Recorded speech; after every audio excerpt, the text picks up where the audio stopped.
Here we are back in the Outback. We're at Bert Booth's place that was called Evergreen. So ready for more high drama in the bush. Every morning at breakfast time, old Bert would drink a large glass of fizzy stuff. What's in your water that makes it fizz? Epsom salts, mate. What's it for?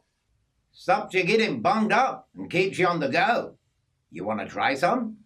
What's it taste like? Not too bad once you get used to it. All right, I'll try half a glass. Kay mixed up half a glass of Epsom salts. I took a big mouthful. It was really putrid. It made me screw up my face. Now what's the matter? He said as he laughed out loud. Don't tell me you can't even drink half a glass of salts. It's putrid, I said as I put the glass down on the table. Don't waste those salts, mate. Finish it off, whether you like it or not. That was the last time I ever asked Bert what he was drinking. After breakfast, we tied an axe and a shovel each onto our bikes, and he tied the esky box on his bike rack, and we pedaled off up the dirt road into the Mallee country. That day, and almost every day after that for 5 months, we chopped down small trees and suckers. Sometimes we would stack up big stumps and logs and then set them on fire. The shovel was used to carry hot coals from one pile of wood to another pile. This was what old Bert meant by clearing Mallee country. No bulldozers or tractors for me, just a big heavy axe and a long-handled shovel. It was like living in hell, working with old Bert and the Mallee. We worked for 9 or 10 hours a day. The heat was up around 100-degree mark, and to make matters worse, the heat from the big fires burned my face and arms as I tried to get close enough to shovel a pile of red-hot ashes. The first week, I could hardly open my hands. I had blisters growing on broken blisters. I pissed on my hands so many times that I thought I'd run out of piss by now. Old Bert had done this kind of work all his life, so he was used to it.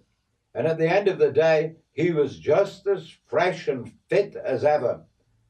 I was so knackered the first week, I could hardly pedal me bike home. One morning, as we were restoking up the fires, a 4-foot copperhead snake came wriggling out from under a large stump. Look out! That's a copperhead. Stand still and it won't hurt you. The copperhead was about 5 feet away from me and about the same distance from Bert.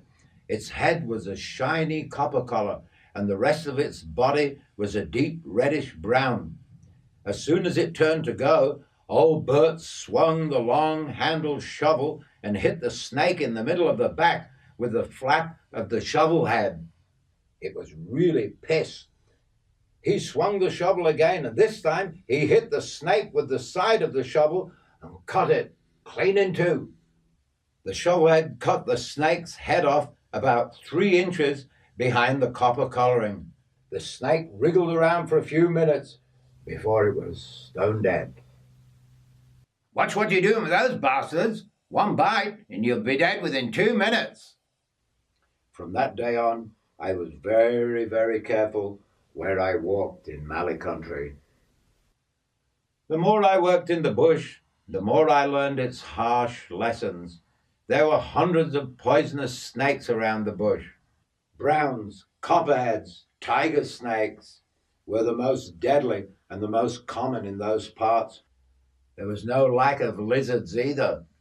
Blue tongues, bog eyes, frill necks, and goannas were all in plentiful supply. After a couple of weeks, old Bert would send me off up to the Mallee on my own, so I had to be real careful then, 'cause one bite and I'd have been one dead pommy bastard. Sometimes Bert and me would go up the paddock in his old ute. At those times, he always had the .22 rifle stuck up the back of the window ledge. On this particular day, we saw a mob of roos sitting in the middle of the dirt track. Old Bert stopped the ute, grabbed the rifle. He stuck it out of the window, took careful aim, and boom! He shot a big grey male, but it never went down. It just sat there, dazed, as the bullet sank into it. "Come on," yelled Bert, as he jumped out of the ute. I jumped after him, and we ran towards the huge grey male. Bert took aim and put another bullet into him, and he wobbled over on his side. "Grab him by the tail." "Not likely. He's still alive. He'll probably kick me." "Roos can't kick backwards, mate. They can only kick forwards. Grab him by the tail." I ran forwards and grabbed the roo by the tail. He was about 6 feet tall. As soon as I got my hands around his thick, strong tail, he seemed to come back to life again. He scrambled back onto his feet and started to growl. I was shit scared by now, but I was even more scared because if I let him go, he would rip my guts out with that big, sharp, hooky toenail on the end of his feet. "Hang on to him, mate," said Bert as he roared with laughter. "Don't let him go, mate. He'll kick your guts out." The big roo was really strong. He tried to twist around and grab me head with his large hands, and every time he twisted around, I had to duck as well as hang on to his tail. Boing, boing, boing. He hopped all over the track trying to get away from me, but I was hanging on for dear life. "Shoot him before he kills me." "Hang on to him, mate. It'll do you good. Make a fucking man out of a boy." After about 5 minutes, I could no longer hold him, so I yelled out, "I'm losing my grip on him." "Hang on to the grey bastard. You're a goner if he gets hold of you." After another few minutes, Bert picked up a long, hard mallee stick and yelled out to me, "Keep your fucking head down, Pommy, or you'll get it knocked off." Old Bert came up close to the roo that was now so pissed he had froth coming out of his mouth. "Hang on to him, mate," said Bert, who took a well-aimed blow and brought the mallee stick crashing down hard on the roo's head. This big blow slowed him down 50%, and another well-earned blow from the stick sent him sprawling to the ground. The dogs who were tied up in the back of the ute were going nuts. "Let those fucking dogs loose, mate." I was so relieved to let that roo go, I almost shit myself with fear and excitement. I ran over to the ute and unhooked the dogs. They leapt out of the ute and grabbed the roo by the throat. Within 2 minutes, the dogs had ripped the roo's throat out. Bert called them off and sent them back to the ute. "He's a big rough bastard, that one. Look at the size of the knackers on him, mate. They're bigger than yours and mine put together." "Why'd you tell me to grab his tail? I thought he was dying." "Take more than a couple of 22s to kill one of those big bastards. Anyway, how are you, mate?" "I was really scared he was going to kill me. Would you have shot him if he got hold of me?" "That'd be silly sport. A 22 bullet is worth more than a pommy any day," he said, and then roared with laughter. "Fuck you, Bert, you miserable old Aussie bastard."